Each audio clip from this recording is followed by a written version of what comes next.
Okay.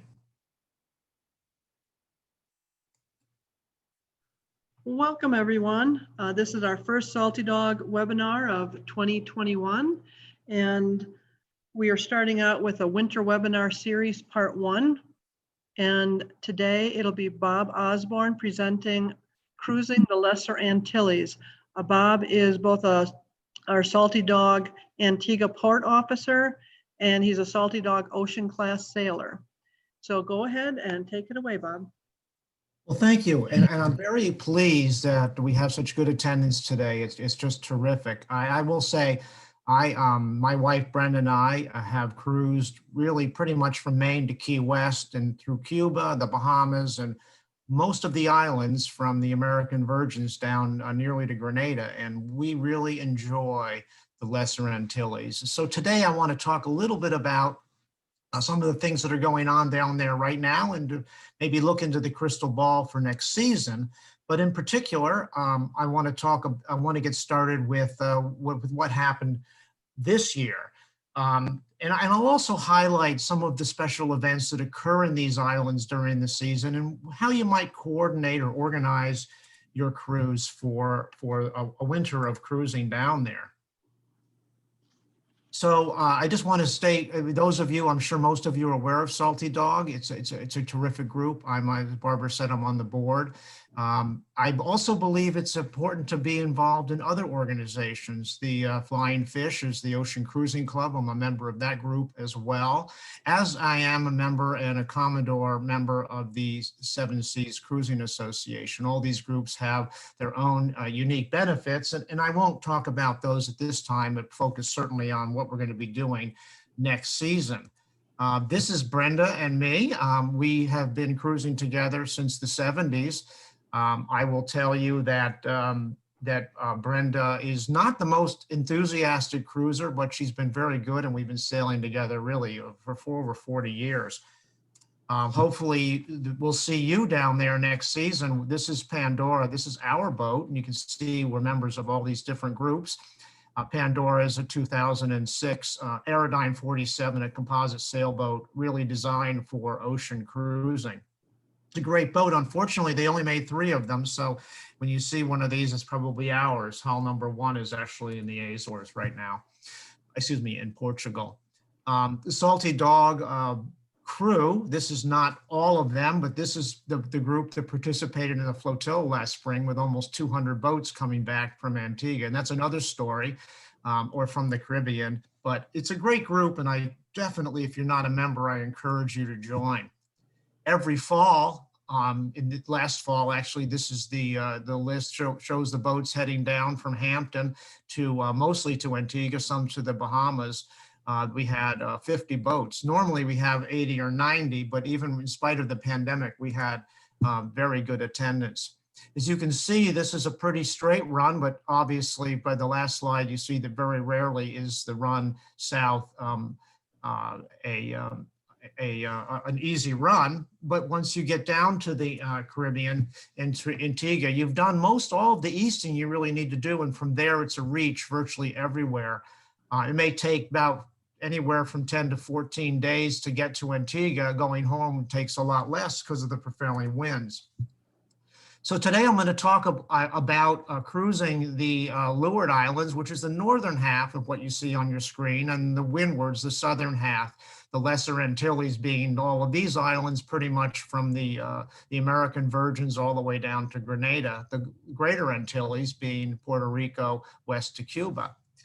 And I'll be walking you through some of our favorite spots to give you a feel for what's going on.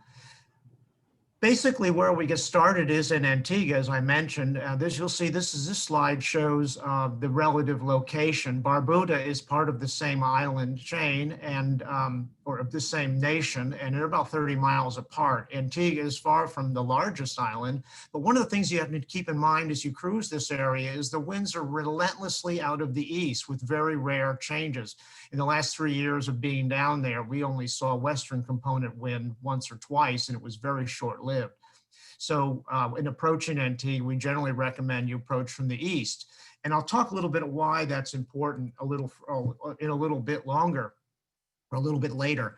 This is where we lake landfall. This is where the British Navy had their headquarters for 100 years. It is among the most well protected of harbors you'll ever see anywhere. I will talk for just a moment about resources. I strongly encourage you to use what I show in the upper right, the NV charts, and I'll talk in a moment about why that's the case. They're made out of Germany. And the Doyle guides are a wonderful source of cruising information. We also belong or have been longtime subscribers to Chris Parker of Marine Weather Center. He does a wonderful job of guiding people through the cruising community.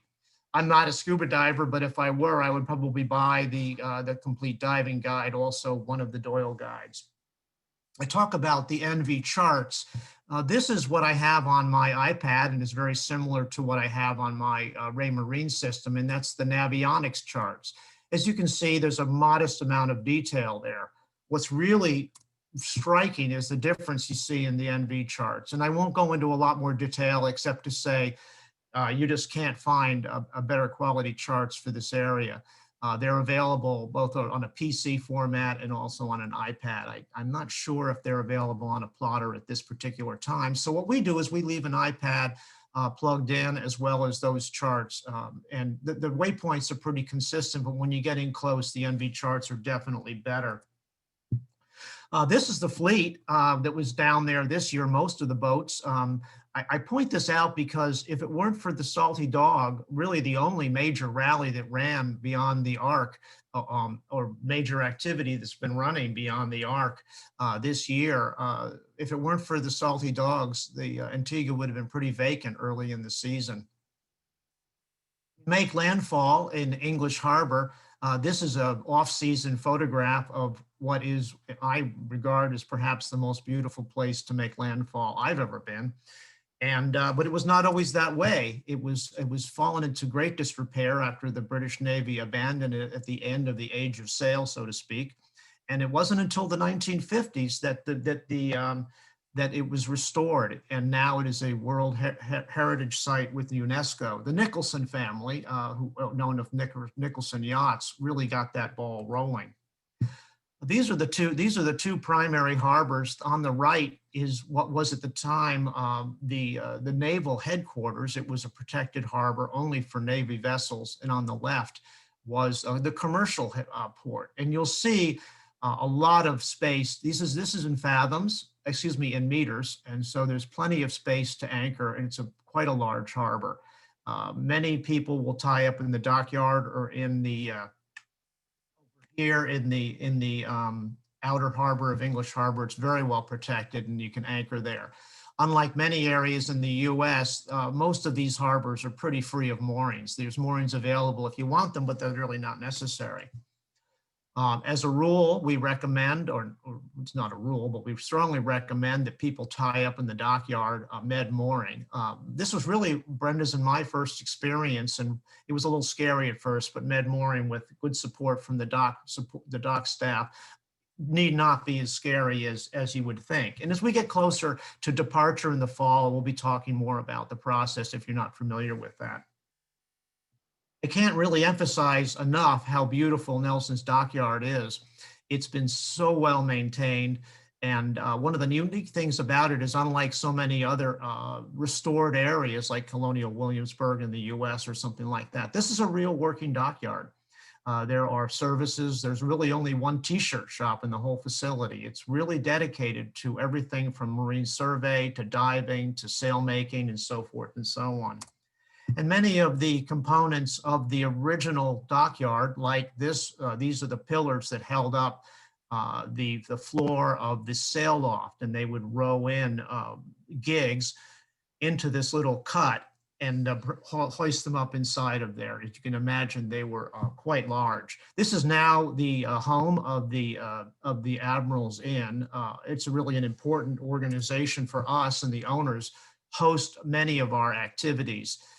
This, as you can see, we had pretty careful masking during these events. But what is interesting is that upon leaving the U.S., we really insisted on strict quarantining for all crew. They had to quarantine before they left for 5 days. They had to get a PCR test, which, as you probably know is really the only accurate test.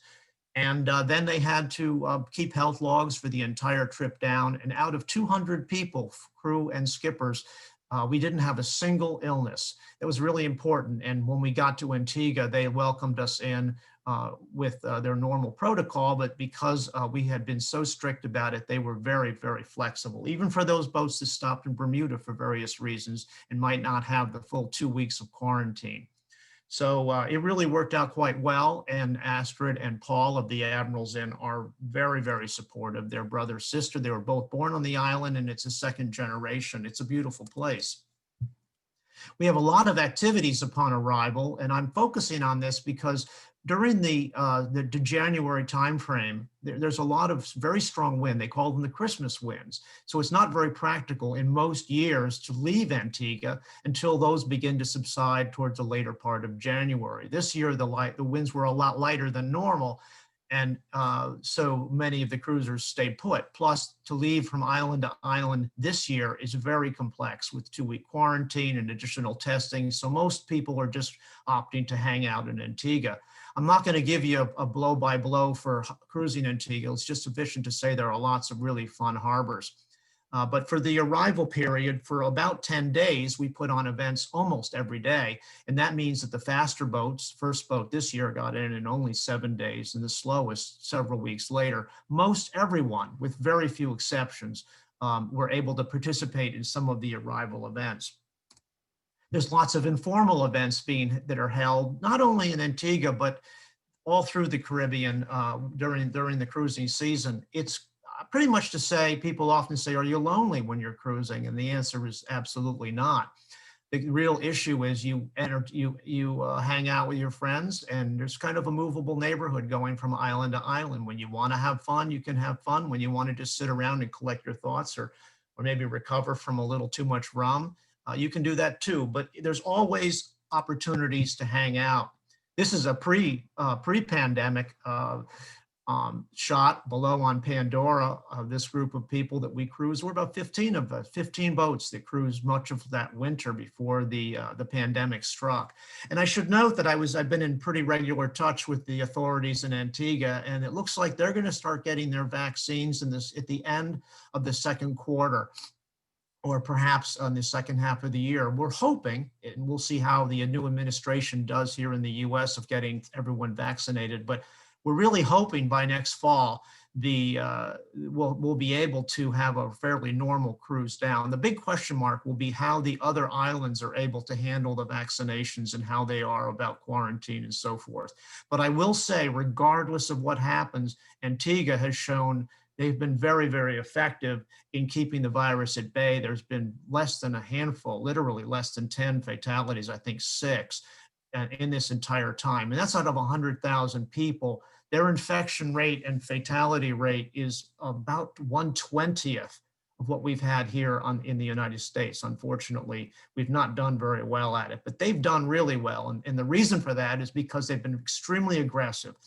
If someone tests and gets sick, they put them in forced quarantine. They can't, none of this, trust me, I'll stay home kind of a thing. But in spite of the pandemic, obviously when you're outside, it's a lot safer. And with the infection rate as low as it is, there's just a tremendous amount to do in the Caribbean this winter. Here I'm sitting in Connecticut, and I have to say I'm pretty jealous of all of the hiking and swimming and snorkeling and so forth that's going on. You'll see some masks in public. It's recommended, especially in more populated areas and certainly indoors, although almost nothing is indoors. I point this one out. This is a very popular spot with cruisers. This is a charming restaurant right on the beach in Falmouth called Catherine's. One of the amazing things about being in the Caribbean is that every day you've just got this beautiful show. Here's the view out of the transom of Pandora, pretty much any evening, a view of Montserrat in the distance. It rains almost every day, and as you see, rainbows are pretty common. At the height of the season last year, before the pandemic, there were 80 mega yachts in Antigua. Because of that, there's a tremendous amount of support for just about anything that might break on the passage going south. You can get literally anything fixed.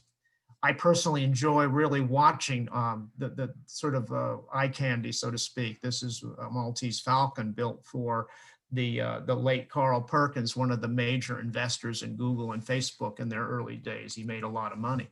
This is Diane von Furstenberg and Barry Diller's boat, EOS, one of the largest sailing yachts in the world, over 300 feet. There's been a trend towards the big boats getting bigger and bigger. And this boat, Garçon, is as in, Garçon, will you get my helicopter for me? This is a support boat. This is for the guy who's got so many toys he can't even fit it on his giant yacht, something like this. If you're more into the racing scene, Antigua is a great place to keep an eye on things. On the right is Leopard. The left is Rambler 88, and they were down there for the Caribbean 600, one of the most grueling ocean races of the year. They do this when the winds are still up, and it's considered one of the toughest races. Emotion is a boat that holds several world records. The record from Cape Town to Brazil, for example, at an average speed of something like 30 knots. This is kind of a neat boat. This was Tracy Edwards. She's now retired from race sailing. You may have heard of her. She was the first all-woman crew in the Whitbread in the late 80s. And she really made it possible for women to be taken seriously. They won several legs in a very tough race. They were down there as part of the 600, which unfortunately was canceled last year. They're not all racing machines. This is a reproduction, believe it or not, of a 1920s Herreshoff called Westward. She was launched in 2000, named Eleonora. Just a beautiful boat. Right now, the crews of the Talisker Whiskey Atlantic Challenger arriving in Antigua. Imagine a more difficult race. This is actually where the boats are as of today, 40 days into the race across the Atlantic rowing. Antigua Yacht Club is enormously supportive of everything in the cruising community, especially of us. This year, they weren't able to hold a party because of the pandemic, but they did support us in past years. The Minister of Tourism, Minister Fernandez, shows up every year for one of our events, and there's Franklin Braithwaite, the Commodore of the Yacht Club, presenting them with a Salty Dog flag. Just to give you a sense of how cruiser-friendly the Antigua and really the whole Caribbean, that part of the Caribbean is, it's not as widely known as say the Virgin Islands are among the cruising community, and so they're really thrilled when people show up. This was 2 years ago, or last season. Unexpectedly, the Tourist Bureau threw a free party, rum punch, wine, and a full dinner for 120 of us. It was really a remarkable show of welcome to Antigua.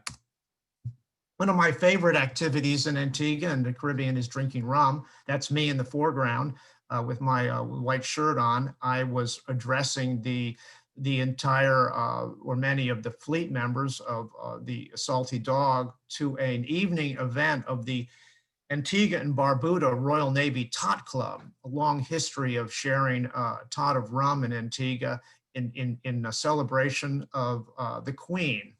And you may have heard one of their toasts in the movie Master and Commander.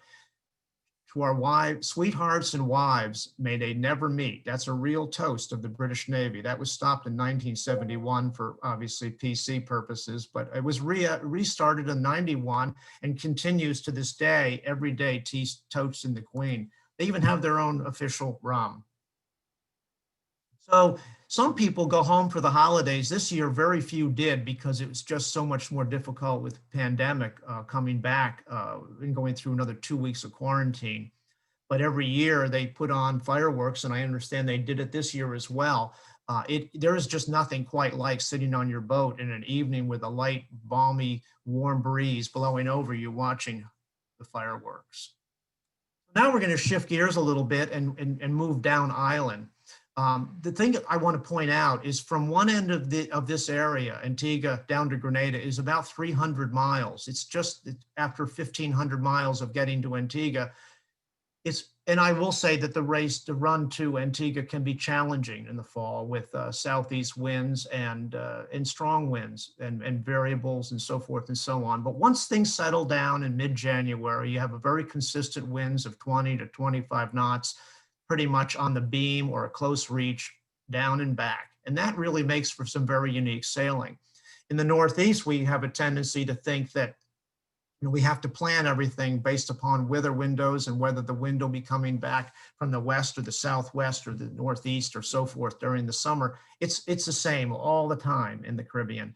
So you can have a friend come down and join you in, say, Martinique and sail to Antigua over a week and not have to worry about it. It's very consistent.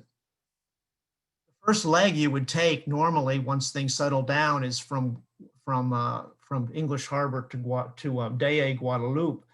It's only about 40 miles. It is ocean sailing for sure, but as you can see from the arrow, it's a beam reach or close reach, depending upon how fast your boat is. You'll also note that as you get close to the island, and this is when I was talking about approaching Antigua from the east, is that when you get close to the islands, the wind whips by more than it does out in the normal area. So the gradient wind, say 20 miles out or 10 miles out, will be 25 knots. Or 20 knots. Once you get close to the island, you're going to pick up an additional island effect or an additional 20%, kind of like a wind blowing around a building, say in Chicago or New York.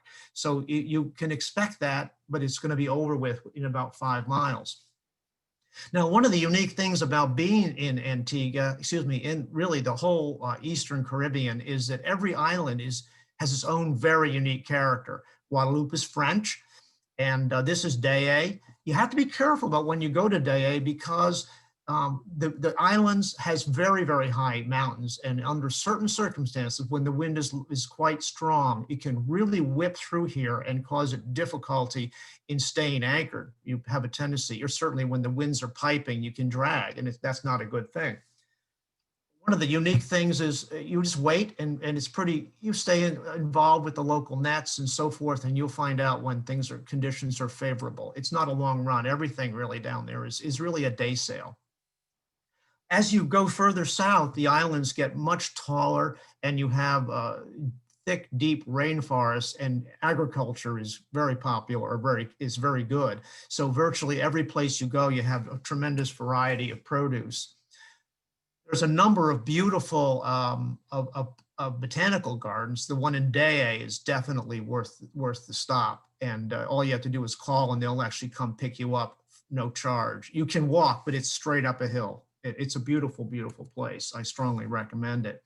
Now, I'm just going to show you just real quick the distances. Again, your next stop, here you are, Daya, and then up at the top. And at the bottom, the next stop would be about 10 miles, actually less than 10 miles. If you're a snorkeler or a scuba diver, Pigeon Island is a great spot. It actually is a preserve that was set up by Jacques Cousteau, and it's a terrific place to go snorkeling.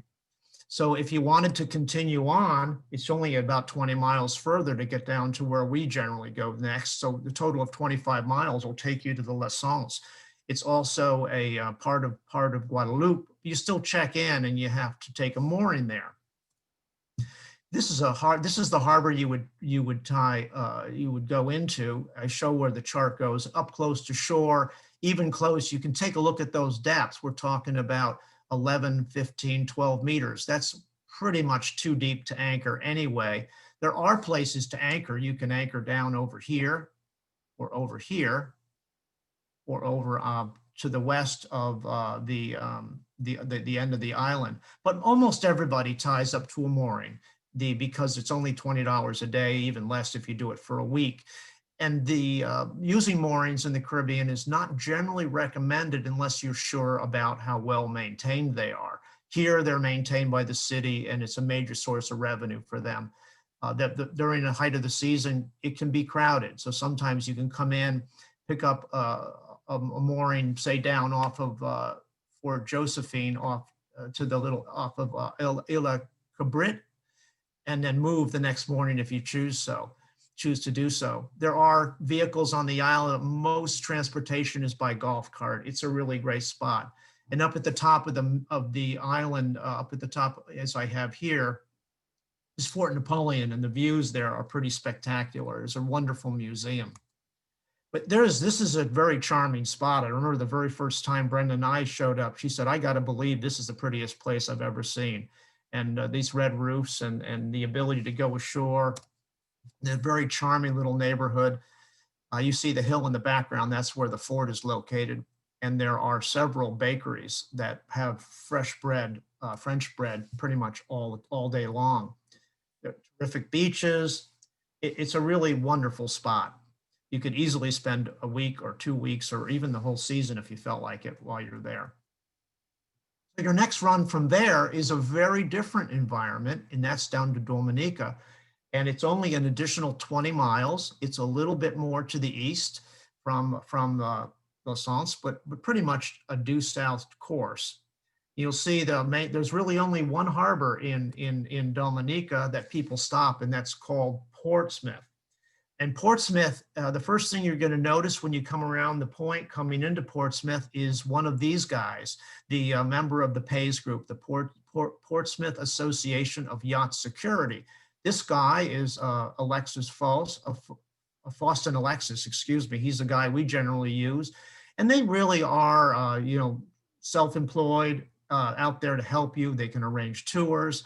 But the key is that this group, PAYS, sets up security. And for many years, Dominica was really a little bit a scary place to visit with theft and annoying boat boys that pestered the yachties all the time. And they put together this formal group that they maintain together, and it's been very, very successful. And as a result, Dominica has become a very popular spot with cruisers. It's often called the Nature Island. And you can see this area, the Prince Rupert Bay is very well protected. There's no wraparound swell or anything else. A wraparound swell can be very much of a problem in some of the smaller islands, but this is absolutely calm. And in spite of the fact that it shows pretty significant depths as you get, this is a big, big harbor, several miles long. So as you get closer, you can easily anchor plenty of space in 20 feet of water. They also have moorings that they maintain, most of which are in pretty good shape, but I still recommend you dive on them if you pick one up. And most people do, because you can get in real close and probably pick up Wi-Fi from one of the beach bars, and certainly can support them. And at $10 a day, it's not going to break your bank. You'll see here, I put a little highlight. That particular beach bar has Wi-Fi, and if you take one of the closer moorings, you can actually pick it up. It is, I say it's a nature island. These anacondas or boas are not native to the island, but a few have been introduced inappropriately. But this is a guy that I've met a few times. His name is Hum T. He's quite a character. That's a story for another day, but this is quite a snake. This is Fort Shirley overlooking the harbor. And you can see all the boats on their moorings in the distance. It is a beautifully maintained and restored fort. Every year they have, not this year, unfortunately, because of the pandemic, but in normal years, they have an annual Yachty Appreciation Week that PAYS puts on. And like the year before last, or last year, 100 boats showed up for this. And it's a week long of activities, tours of the fort, tours of through the mountains and so forth. And Dominica is known for its hiking. It's pretty spectacular. You see the scale of this. This is Trafalgar Falls, and some of the hikes can be quite challenging. Others not so hard. Some of them are only literally a half a mile from a parking lot. Others more so. This is not me. I didn't take this picture, but there are, for the more adventurous climbers, there's gorges, and it's a spectacular island with literally dozens of miles of beautifully maintained trails.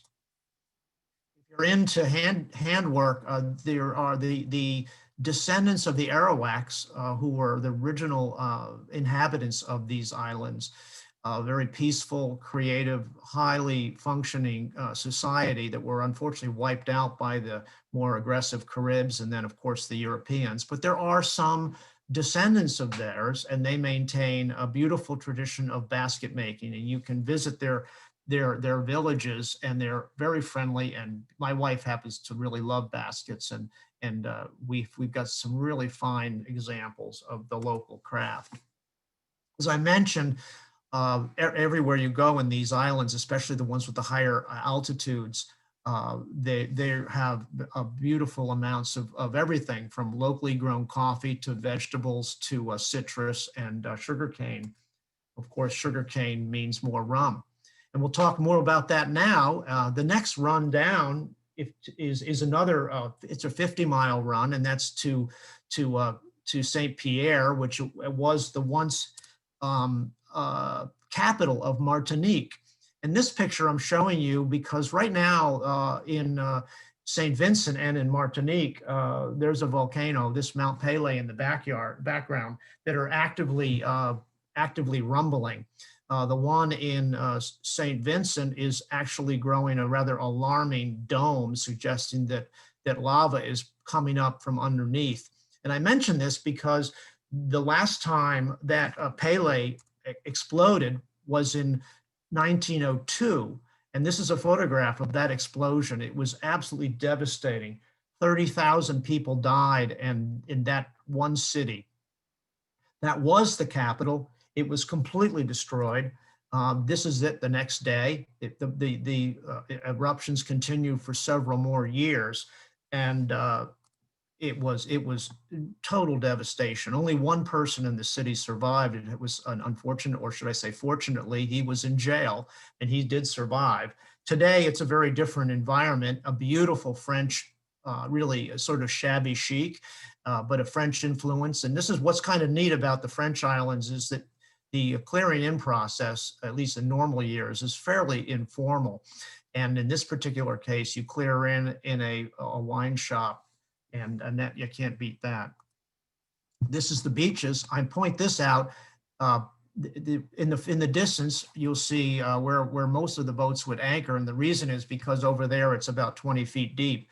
Where that catamaran is on the right, it's about over 50 feet deep, and it shoals quickly up to the beach and then drops off, and literally 200 yards out, it's over 100 feet deep. And even if you could anchor there, you wouldn't want to because, as I showed you, all those ships anchored in the harbor, they're all on the bottom now. And that is let's see, somebody's put something on my screen. That is not a good place for anchoring, but certainly wonderful for diving. And there's a lot of fishing, sustainable fishing going on. And you'll see in this boat, you see palm fronds. And what they do is they go out in just a couple of meters of water. The area to the right is really a commercial shipping area, but there's a beautiful dinghy dock that's over 100 yards long that you can pull up to. And it's a very charming city with beautiful old architecture with a heavy, French influence. This is Fort St. Louis, constructed in the 1600s. You can see how close you can really anchor. It's a really nice protected spot. And off to the other direction towards where the cruise ships are, it's a bustling, modern city, a very unique mix of old and new. And I happen to think that there is little in the world better than fresh bread, and any hour of the day, practically, you can get a nice baguette for €1. You're into Caribbean fabrics, and certainly anyone involved in Carnival is, and you'll see that a little bit more of that in a minute, but the colors of the Caribbean are beautiful, mixture of French and African influence. We were there during Carnival for the first time. It goes on for 5 days, and I think that practically every person in Martinique shows up for this. The interesting and maybe scary thing is this happened towards around the 20th of February, and on March the 6th was the first known case of coronavirus in Martinique. Imagine what it would have been like if that had hit Martinique during all of this. It is a crazy, crazy time, unlike, say, in the US, where there'd be ambulances standing by and police and God knows, probably the National Guard, making sure everybody stayed calm. But here there were thousands of people for days and days and very minimal police presence, but it was loud, really, really loud. They love percussion. They have speakers that are 8 feet tall on these floats. It is crazy. And here's just one example of literally hundreds of floats that come by every day and parades and so forth. It is a hoot.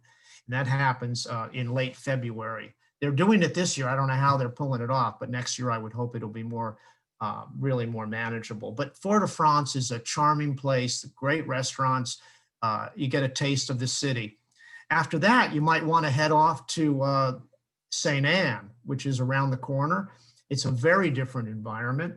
It's a huge, open, very reasonable depth with good holding. You'll see 2, 3, 4 meters of water.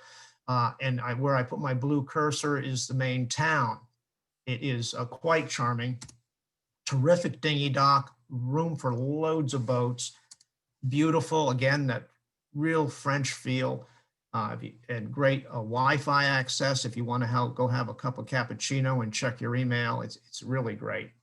If you need repairs done or want to do change of crew, right around the corner, just immediately adjacent to it is La Marine. It is actually the largest marina in the Caribbean, I believe. 1,000 boats. It's really packed. We left our boat there for a month 2 years ago when we came home for a visit. It is packed. You can pick up a mooring, and I think my mooring was like a couple $100 for several weeks. It was really cheap. It's also a major shipping point for taking yachts around the world, a lot of boats to Europe and to the Northeast, to the US. A great spot to make crew changes and to really enjoy a little more laid back than Fort-de-France as you move south.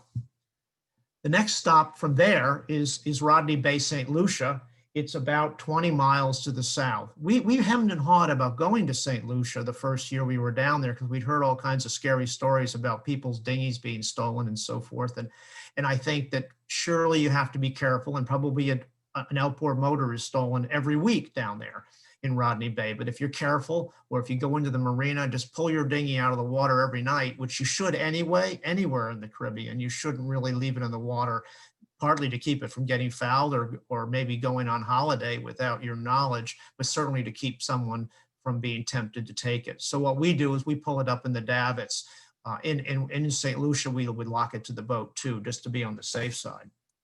This is what St. Rodney Bay looks like. We tend to anchor out most of the time. There's plenty of good holding out there, several like a Club Med type places or Sandals. But in the harbor is a big marina, the IGY marina, very reasonably priced. And you see in the foreground where it looks like boats are anchored, they're on moorings.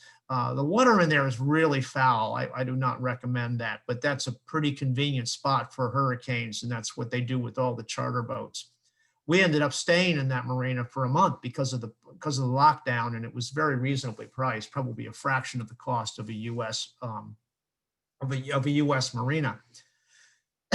As you move further south, Rodney Bay, your next stop is Marigot, and we like to stop in Marigot. That's at the bottom where the blue mark is, because it really is a really elegant and beautiful spot. It's a tiny little harbor. Area in the outer harbor, you can easily anchor. You have to be very careful again because it is St. Lucia, and you want to make sure you lock up.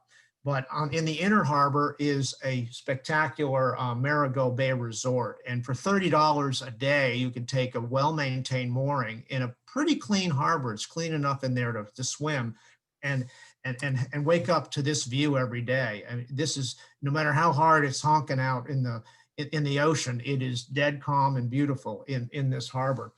And this is the place you can use. It is an expensive place. If you wanted to take a room here, you'd be paying anywhere from $500 to $800 a night for this. And for the cost of your mooring out in the distance there, you can go swimming in that pool, no additional fee. They don't even require you to have lunch, but it's tempting to do that while you're there. This is a spot we tend to hang out for a week, and I suspect next time, now that we know about this, we may spend even more time. But it is as beautiful a spot as you'll ever see. And some of the really, really big yachts come in here. We've seen yachts over 200 feet long somehow manage to squeeze in. But they're still friendly to small boats like us. And if you want to tie up to Medmore up on the dock, it's not very expensive. So from there, your next stop is really an arresting spot, and that's down at the Pitons. It's only about 15 miles, I think, down to the Pitons. And I'll note as we're going along here, you'll see Soufriere. just before you get to, and it shows there on the chart that there are moorings available. They've had a real problem with theft there, in particular last year. You want to check with things like the Doyle Guide or with other sources of security information, the safety and security net on the sideband and so forth, or a noon site, because sometimes theft can become a real problem there. And the boat boys can be very annoying as they kind of fight over you.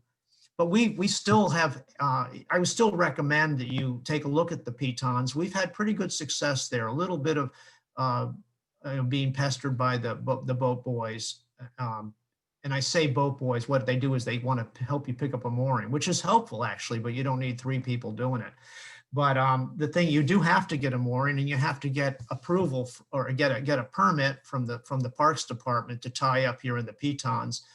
Because the water is 150 feet deep. That's Pandora, or sitting, I'm taking the picture from Pandora on a mooring, in literally 150 feet of water.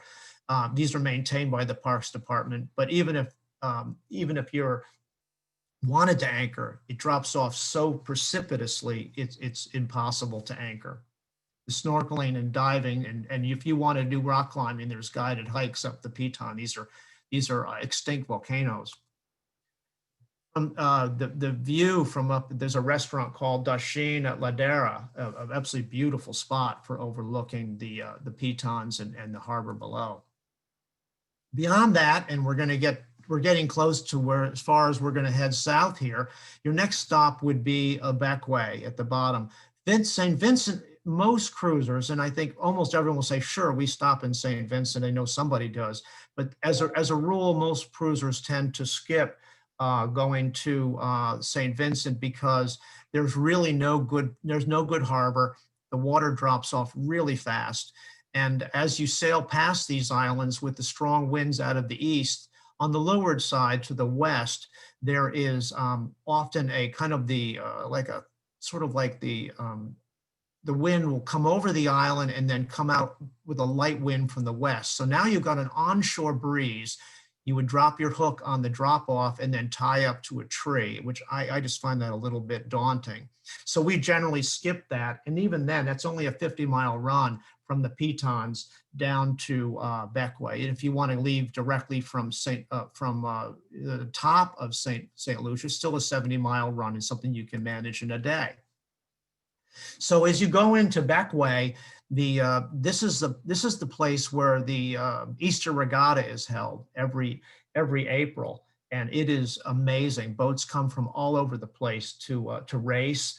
There's excellent anchoring to the south of the channel and a little bit to the north, although I found the holding can be a little challenging there. There are some moorings, and I think they're just fine to take. But either way, there's always plenty of room. It's very supportive of the yachting community, and they have a great downtown area, beautiful beaches. And during that regatta, boats are brought in from all over, including them bringing them in on ships and launching them, small boats, to race competitively.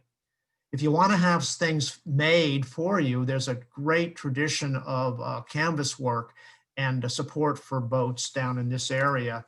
There's a place we went to. This was Grenadines Sail and Canvas, and I reached out to them in advance. They have a Facebook page. Arranged to bring my dinghy in, and one afternoon they templated it, and the very next day, this is what I had. A few days later, I had a cover for my outboard, a new seat cover with a nice place to store my anchor, and the whole bill was under $1,000. Really beautiful work, and 3 years later, my chaps look practically brand new.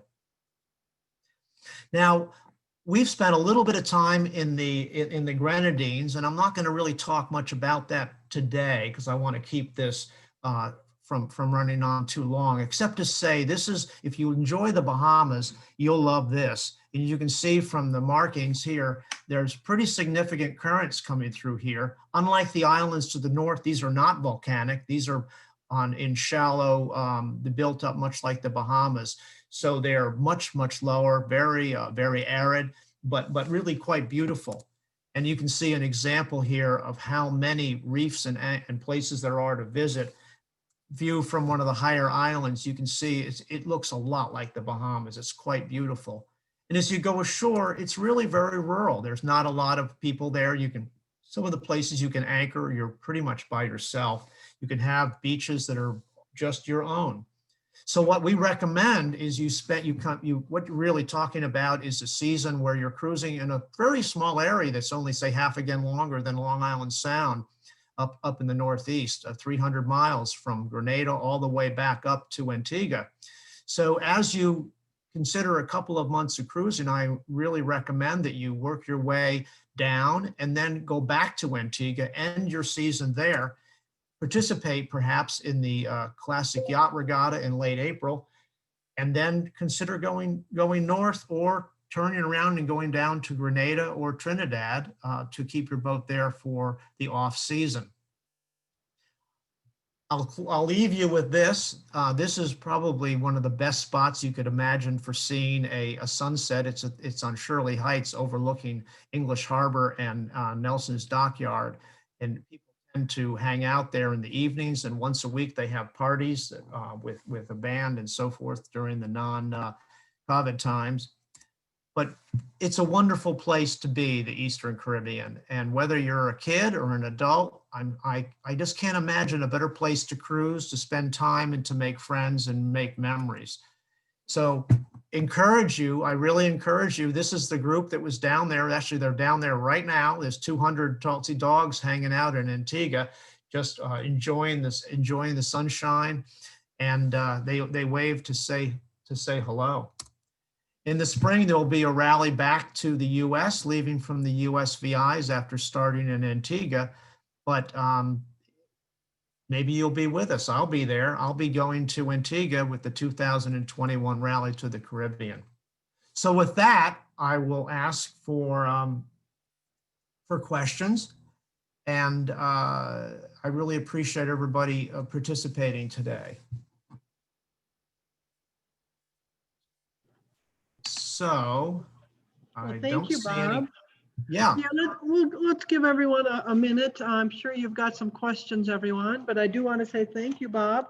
That was a lot of great information, very inspiring. I also really appreciated your photos, some great photos there. So if you've got questions for Bob, go ahead and put them in that chat box. And while we're waiting there, I'm going to let everyone know that we did record today's webinar. I'm going to be sending you out the link probably by tomorrow morning, if not tonight. Just takes a little bit to process it.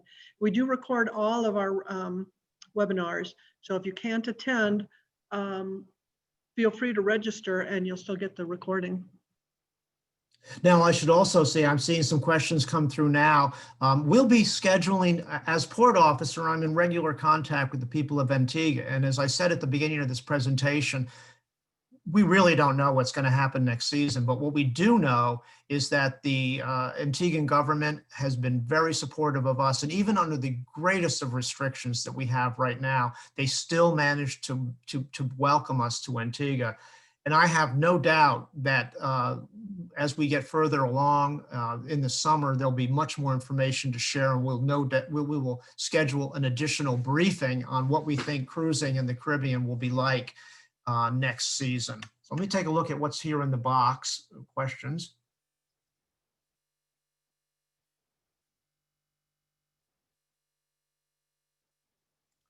So one of the questions from Michael Sanio is, thank you, Michael, for your positive comments, but also he wanted to know about budgeting time and dollars to go. I'm assuming we're talking about being there and also getting to the Caribbean. The Salty Dog rally is done by volunteers. It's $250 or something to do it. Obviously, depending upon the condition of your boat, it may take a lot of money or not a lot of money to get ready. But in terms of cruising the islands, and I'll just assume for the moment that that's the question, it isn't. I was worried about that the first year that we went down. I had no idea, because every time you leave one island and go to another, you're clearing out of one country and clearing into another. But the French islands to clear in, it's about €3. Antigua and the other islands with English influence is more expensive. So maybe if you were there for a month, it might cost, say, $200, something like that.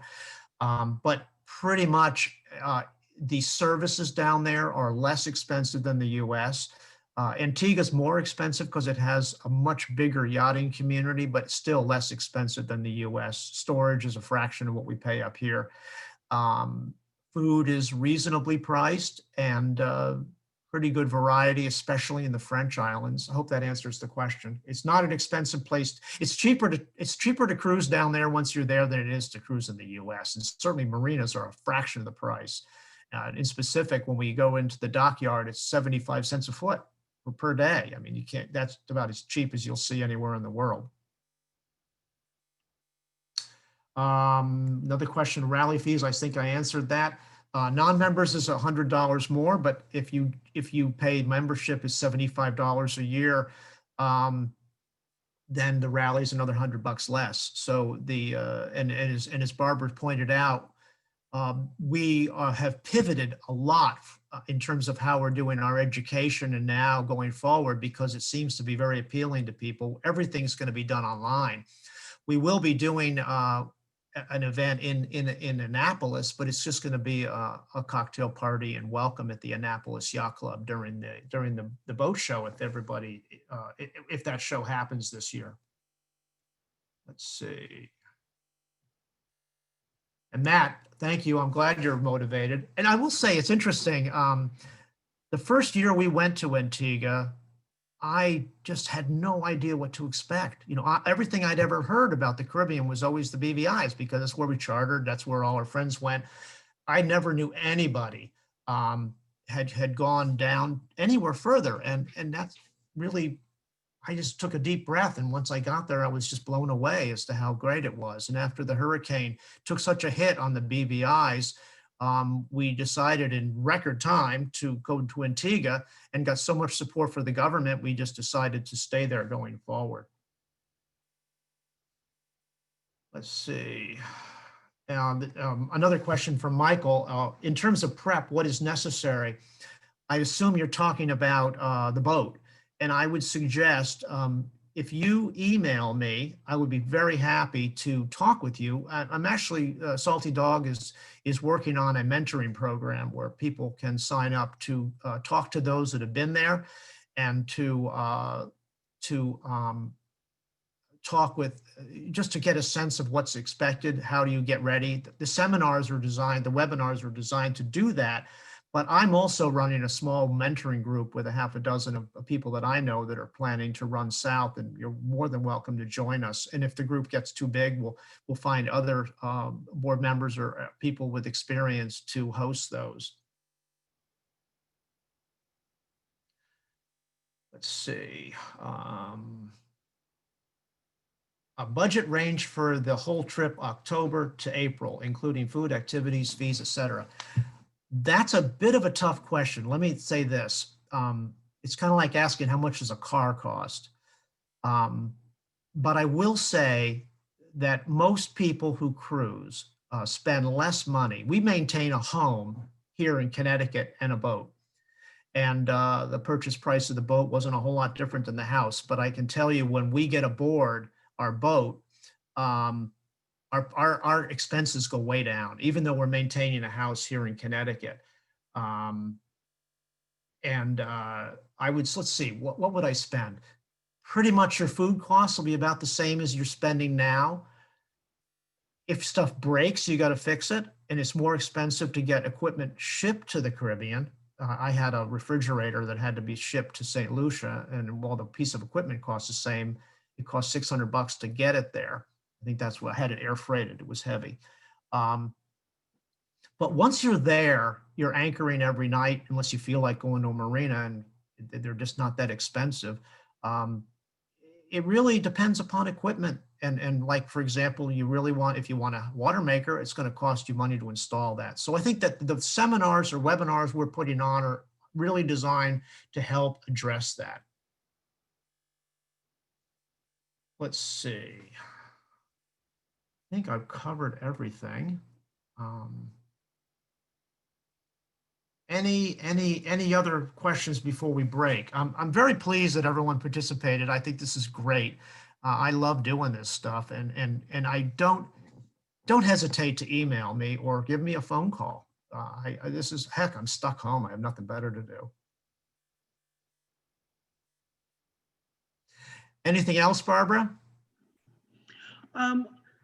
Yeah, I'd like to let everyone know about our next webinar. It's next Tuesday, and it's called How is a Salty Dog Rally Different? So for those of you thinking about joining any of our 2021 Salty Dog rallies, this is a great webinar. It's another free webinar. It's going to be presented by our rally director, Sheldon Stuchel, and he's going to share information on how we run our rallies, what features are provided, why they appeal to both old salt and those new to blue water sailing, how they're different from what most folks' perception of a so-called rally is. And the Salty Dog Fall Rally to the Caribbean is by far the most popular rally on the East Coast. So next week attend and you can find out why. Oh, let me add to that, Barbara. One of the questions that was asked I didn't respond to was, what do the activities cost in Antigua? I mentioned we have over a week of arrival activities. Amazingly, well, by US standards, they're cheap. I mean, even a really, really nice event might cost $30 a person, but and drinks are like $3 or something. But the many of the events we do are free because they're sponsored by local sail offs and so forth. So it is very reasonable. And the Admiral's Inn gives us super rates if you want to go to shore. Brenda and I generally would spend a couple of nights at the inn when we get there, just because it's such a nice change of pace. So I would encourage, again, anyone that wants more information to email me or give me a phone call. I really have, this is my focus. And my goal is to get 100 boats to Antigua next season. I don't think we'll necessarily get there. That's a big number because the most we've ever had is 50, but there seems to be a lot of pent-up demand. And we're hearing that, I talked to a lot of the vendors, and there's a lot of people preparing to head south. I guess that the pandemic has made everyone think life is short, and as they say, never any healthier or any younger. Thank you again, and I look forward to meeting you next fall at the Rally to Antigua. Thank you, Bob.